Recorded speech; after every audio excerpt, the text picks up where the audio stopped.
Hello, and it's me, Gabby, again. Welcome to lesson number 9 of the course Asking Questions in English How to Sound More Natural.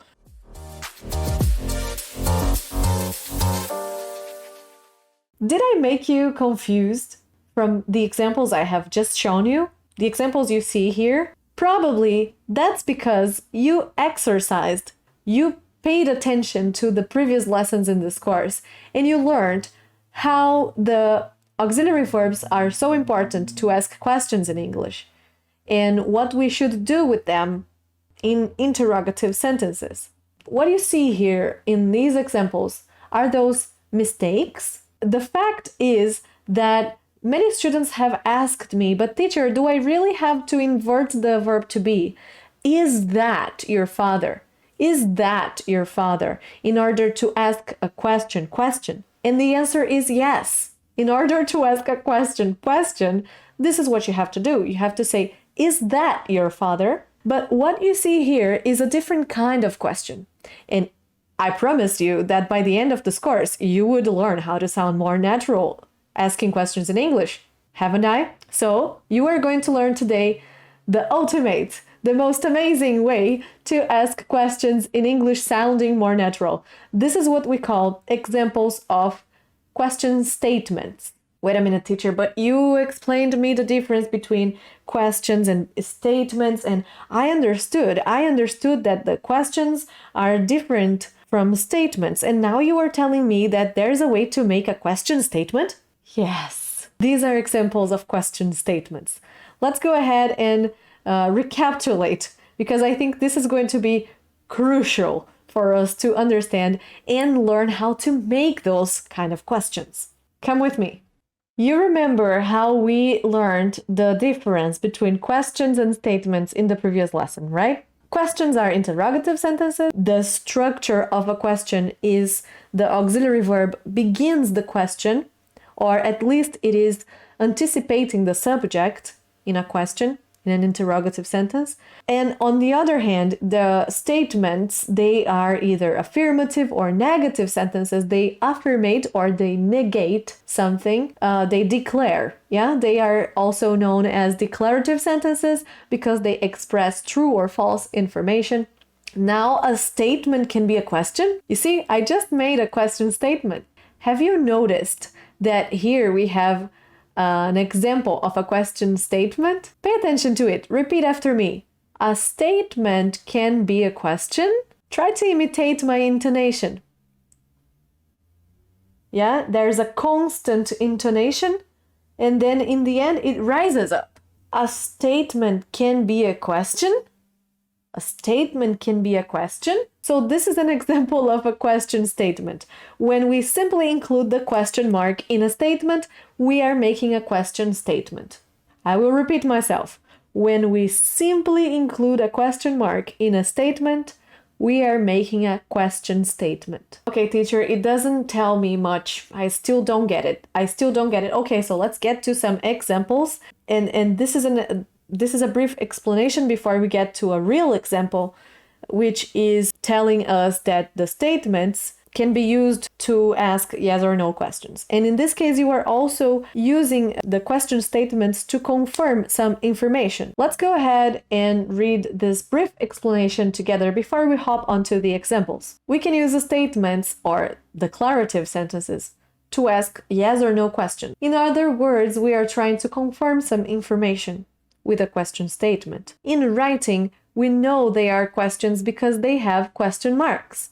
In speaking, we know that they are questions because of the context and often because of their intonation. A statement can be a question. This is a different intonation from can a statement be a question? If I use can as the auxiliary at the beginning, this is another auxiliary verb. Yeah, the modal verb can is an auxiliary verb. It changes the intonation. When I transform this into a question, yeah? In this case, I will switch the order. I will say, can a statement be a question? And we have that, remember that up and down and up intonation, just like speak now, slow go. Yeah, just like that.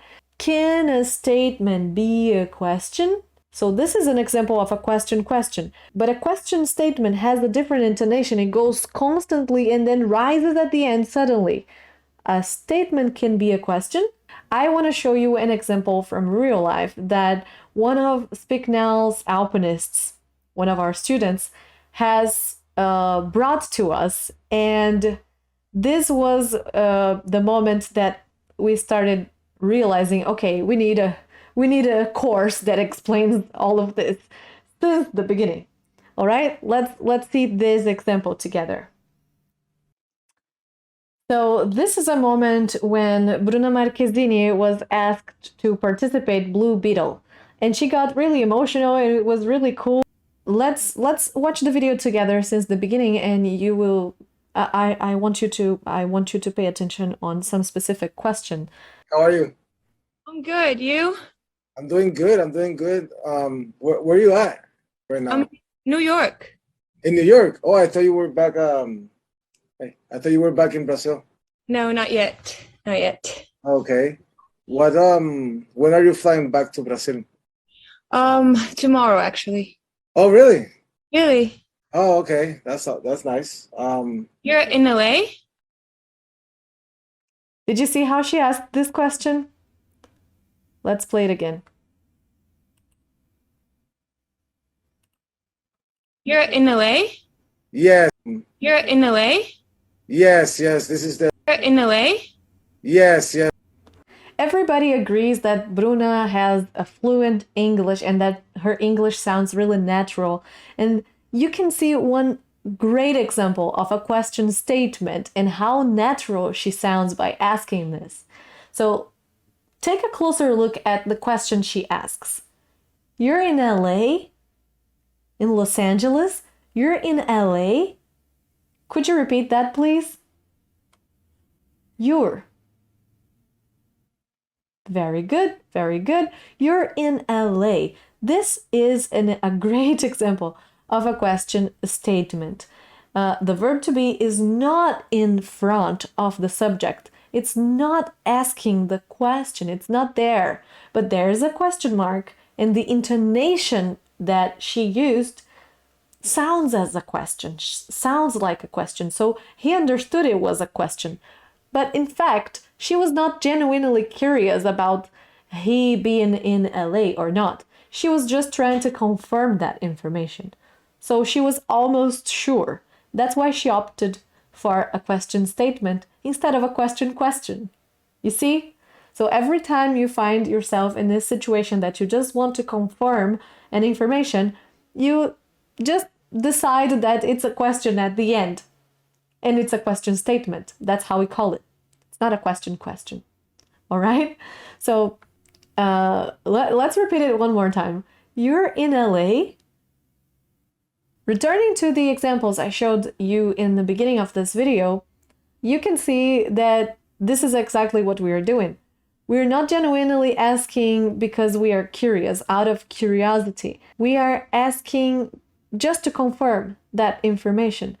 Probably because I'm surprised, and just by the end I decide it's going to be a question. That's why you have this suddenly rising intonation at the end. You see? Let's repeat together and let's see if you can mimic my intonation. That's your father? Your turn. All right, one more time. That's your father? The next example, again with the similar intonation, constant and suddenly rising at the end. Repeat. We pay at the end? Repeat. We pay at the end? Your turn. One more time. Very good. And let's see the last one. So you're not from London? Very similar to Bruna's example, yeah? Repeat. So you're not from London? Excellent. One more time. Very good. Very good. So you learn how to sound more natural when speaking in English? I hope so. I'll see you in our next video. Don't forget to download the material, do the exercises. They are linked in the description. And give this video a thumbs up, share it with your friends, subscribe to Speak Now English Academy YouTube channel for more videos, and activate the notifications for the next lessons and courses. I'll see you next time. Bye!